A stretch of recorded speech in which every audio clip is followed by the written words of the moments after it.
कृष्ण हरी जय जय राम कृष्ण हरी जय जय राम कृष्ण हरी जय जय राम कृष्ण हरी जय जय राम कृष्ण हरी जय जय राम कृष्ण हरी जय जय राम कृष्ण हरी जय जय राम कृष्ण हरी प्रभु रामचंद्र भगवान की जय। पवन सुत हनुमान की जय सब संतन की जय। आजपासून जे आपण या सप्ताहामध्ये आणि रामकथा ऐकणार आहोत. रामचरित्र आपण ऐकणार आहोत यावर्षी. अतिशय विस्तीर्ण आणि खूप आकारानं खूप मोठं असं भगवान प्रभू रामचंद्राचं चरित्र आहे. आणि हे चरित्र आता पुष्कळसे असे प्रश्न निर्माण करून त्याच्यावर आपल्याला चिंतन करता येईल. तर आपण जे जास्त आपण चरित्रावरच जास्त भर देऊ. तर हे चरित्र जे आहे हे का ऐकले पाहिजे? भगवंताच्या कथा संतांच्या कथा का ऐकाव्या? त्याचे अनेक कारण जे आहेत ग्रंथामध्ये दिलेले आहेत. आपण येणाऱ्या दिवसामध्ये एक एक एक सगळं सांगत जाऊ.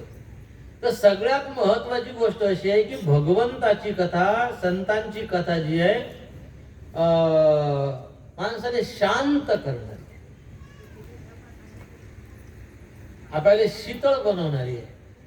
म्हणजे कसं का आम्ही का गरम आहोत? आपण गरम झालेले आहोत. हा संसार जे आहे ना माणसाले तापवणारा आहे.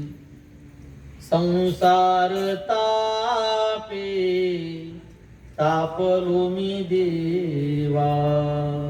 म्हणा संसार तापे तापलो मी देवा. संसार तापे तापलो मी देवा. संसार तापे तापलो मी देवा. करिता या सेवा कुटुंबाची. करिता या सेवा कुटुंबाची. करिता या सेवा कुटुंबाची. करिता या सेवा कुटुंबाची. मनवुनी तुझे आठवले पाय. मनवुनी तुझे आठवले पाय. मनवुनी तुझे आठवले पाय. मनवुनी तुझे आठवले पाय. देव माझे माय पांडुरंगे. देव माझे माय पांडुरंगे. देव माझे माय पांडुरंगे. देव माझे माय पांडुरंगे. तुकाराम महाराज म्हणतात संसार तापे. ताप म्हणजे दुःख. तापलो मी देवा. देवा हे जे संसारिक दुःख आहेत ना या संसारिक दुःखानं मी तापल्या गेलेलो आहे. करिता या सेवा कुटुंबाची. कुटुंबाची सेवा करता करता काय तापून गेलो म्हणतात. तापून गेलो म्हणजे रागावलो असं नाही बरं. रागावलं तपणं म्हणजे ते अर्थ या ठिकाणी तापलो असं हे होऊन गेलं. किती करावं सांगा बघ. कुटुंबाची सेवा कर काय कर म्हणजे किती कर लागते पहा बरं. किती जरी आणलं तरी बाजार यायच्या अगोदर पिशवी रिकामी, डबे खाली. दुसऱ्या शनिवारी पुन्हा भरली डबे. साखर, तेल, पत्ती, डाळ, दाणा हे डबे पुन्हा भरले. भाजीपाला पुढचा बाजार येलो पुन्हा खाली. काही काही काही बाजारही येत नाही म्हणा लागते. सरलंय पण काल आणलं होतं, 4 दिवसाने आणलं होतं. तुम्ही तुमच्या जिबील चटकावा, तुम्ही तर भजे काय सांगितलं. किती आणाव करिता या सेवा कुटुंबाची. शिंदे माणूस थकून जाते. काम चालू आहे, का पैसे आहे तर पिशवी भरून आहे, आणि एखाद्या हप्ते का काम ढिलं पडलं, पैसे कमी, पिशवीत बाजार कमी तर टेन्शन जास्त. घरात लोकांचे तोंड जरा जास्त वाजतात. कमी चांगलं असं चांगलं समजत नाही, सारं समजते पण खिशात काही नाही. आणि मग काय, मग ते एक तर कमी पडलं की माणूस त्रासून जाते, आणि कमी आणल्यामुळे कोण ते दाखवलं कमीपणा की म्हणून माणूस अजून बिमारी माणूस तापून जाते. मग बिमारीला पैसा कमी पडला की माणूस घेऊन जाते ना. संसार तापे तापलो मी देवा. आलं लक्षात, याले म्हणते संसाराचा ताप. संसारात माणूस पोळते, माणूस जळते. संसार माणसाला कधी कधी जाळते आणि कधी कधी पोळते. जाळणं म्हणजे काय, आता ते मोठा विस्तारच आहे या साऱ्या गोष्टीचा. मुलाचं लग्न होऊनही लागलं म्हणजे काय, जळू लागला म्हणून आतमध्ये धग धग धग धग. हा, किंवा मुलगी घरी पडलेली आहे, मुलगी आपल्या घरीच आहे. आता तरुण मुलगी लेकूरवाईन आपल्या घरीच पडलेली आहे, मायबाप जळत राहतात. ती इज्जतच नाही आत. ते जरासं इकडे तिकडे मन गुंतलं तितक्याबद्दल ठीक आहे, पण ते डोळ्यासमोर आलं की ते बिना अग्नीच्या ह्या गोष्टी माणसाने जाळतात. आणि हे झालं जाळणं. आणि पोळणं म्हणजे काय, पोळणं म्हणजे शेजाऱ्यानं त्रास दिला, कोण पैसे बुडवले की माणूस काय होते, चटके बसत ना. कोण अपमान केला, चटके आहेत, असे चटके लय बसत राहतात. अपमान केला, कोणी उलटून बोललं, अजून असे लहान लहान माणसांना चटके देतात. ह्या सगळं आयुष्य आपलं याच्यात जाते, पण माणूस याच्यावर उपाय शोधत नाही. हे जे आपण रोज जळतो, रोज जे चटके बसतात, हे चटके कसे थांबतील आणि हे जळणं कसं थांबून जाईल, तर त्याच्यासाठी सांगितलेली आहे ही कथा.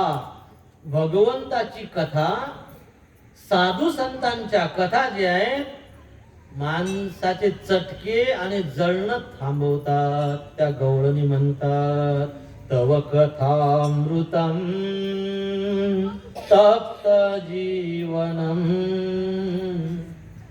कविभिरीडितम कल्मषापहम. ही जर तुझी कथा आहे म्हणतात ना, तापलेल्या जीवाले शांत करणारी आहे म्हणतात. तप्त जीवनम, आपण संसारात तापून गेलो ते शांत करते कथा. त्या रामायणामध्ये तुलसीदासजी लिहितात, बुध विश्राम सकल जन रंजनी राम कथा कली कलुष विभंजनी. आता हिंदी बिंदी म्हणायची काही प्रॅक्टिस नाही. टाइम होता, आपण सारा टाइम वेस्ट, प्रॅक्टिसच केली नाही मनाबिनाची.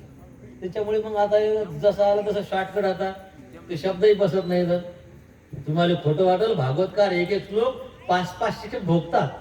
आपल्याला स्टेजवर म्हणायचं आहे, आम्ही 500-500 दिवस ते उघडूनही पाहत नाही एकदा झाल्यावर. त्याच्यामुळे हे याची तयारी असते. तर तुलसीदासजी म्हणतात, बुध विश्राम सकल जन रंजनी राम कथा कली कलुष विभंजनी.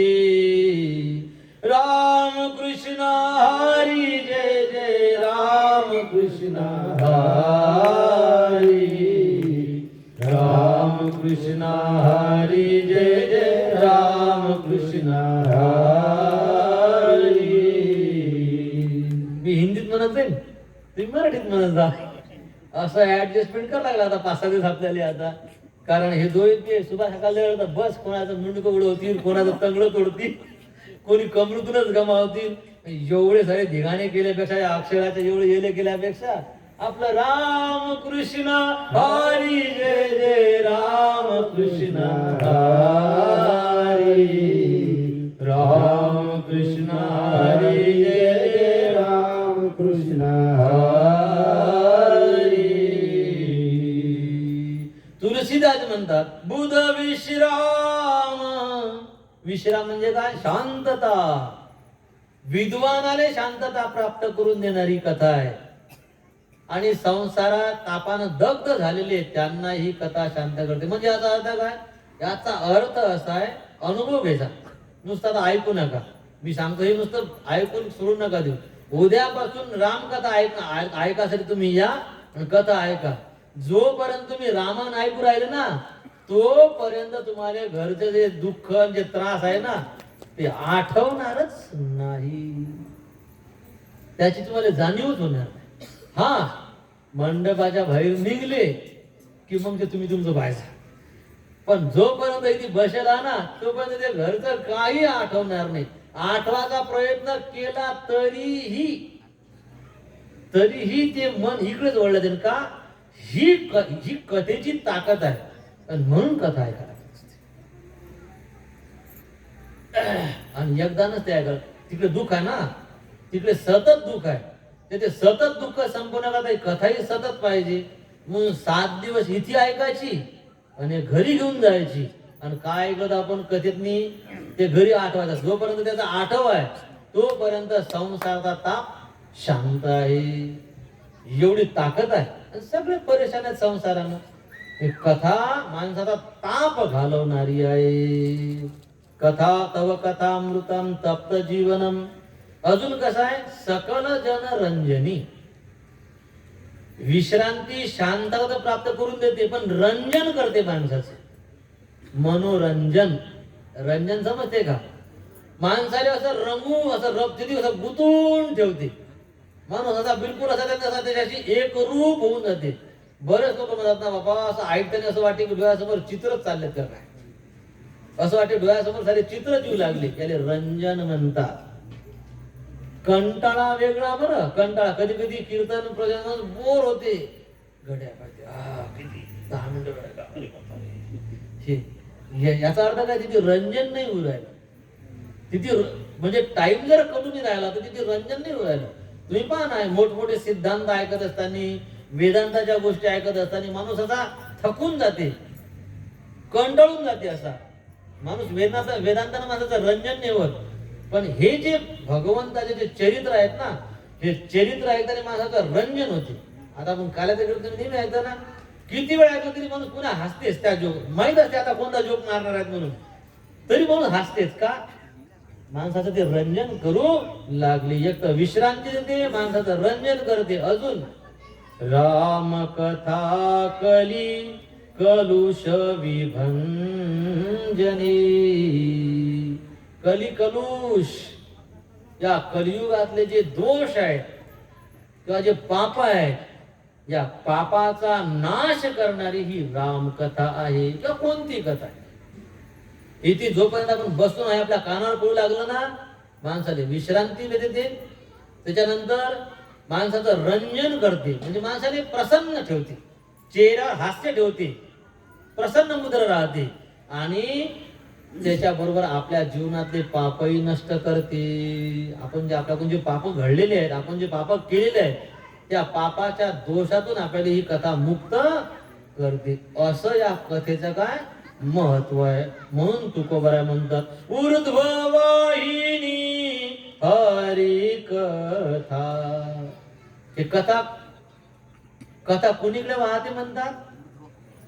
प्रवाह असते ना, नाला वाहते, नदी वाहते, बरोबर आहे का नाही? हे आपली नदी आहे. या नदीचा काय? हे कुणीकडे वाहते बरं? ही कशी कोणती कुणीकडे वाहते? हा, उत्तर दक्षिण. परफेक्ट उत्तर दिलं तुम्ही. मी म्हटलं इकडे वाहतं असं म्हणता का? गावाकडे वाहते असं म्हणता का? आपली इकडे वाहते. उत्तर दक्षिण नाही का? पण हे तर पूर्व आहे. मग आपली गावापासून कळते वाटते नाही का? इकडे कळते नाही का? आष्टा गावापासून इकडे का तिकडे? हा, जे असं आपल्या गावात कुणीकडे यायचं तोंड? आपल्या गावात दक्षिणी काय कोण? जाऊ द्या, जिकडे असेल तिकडे काय करायचं. ही कुणीकडे वाहणारी आहे नदी, हिचं नाव काय? सुकी.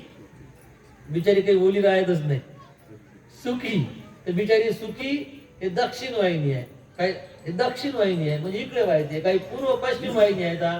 बरोबर आहे. पण कथा कुणीकडे वाहते, हे ऊर्ध्व वाहिनी आहे. म्हणजे काय, ही कथा माणसाने वर घेऊन जाते. बापा बापा बापा वर नेते का, मग उद्या नाही अरे पुरत. इतक्या लोक वर जायची इच्छा, वर व्हायचे म्हणजे काय, म्हणजे माणूस मरते असं नाही. ऊर्ध्व वाहिनी अशाचा अर्थ की ऊर्ध्व गतीला घेऊन जाते, उंच गती माणसाला प्राप्त करून देते. ऊर्ध्व वाहिनी ही कथा कशी वाहते, अशी वर हिचा प्रवाह आहे. म्हणजे ही जर आपण ऐकली तुकोबारामात, ही जर आपण ऐकली ना, त्या कथेच्या प्रवाहाबरोबर आपण कुठे जातो, वर वर जातो. म्हणजे आपल्यात चांगला बदल होते, अजून चांगला बदल होते, अजून चांगला बदल होते, अजून चांगला बदल होते. ही कथा आपण ऐकत आलो ना, आपले विचार चांगले चांगले चांगले, जे विचार आपल्याला चांगल्या गतीने घेऊन जातील ना, असे विचार या कथेपासून प्राप्त होतात. म्हणून ऊर्ध्व वाहिनी हरिकथा, पुष्कळ वर्णन केलं या कथेचं. तर ही अशी ही रामकथा आहे. थोडासा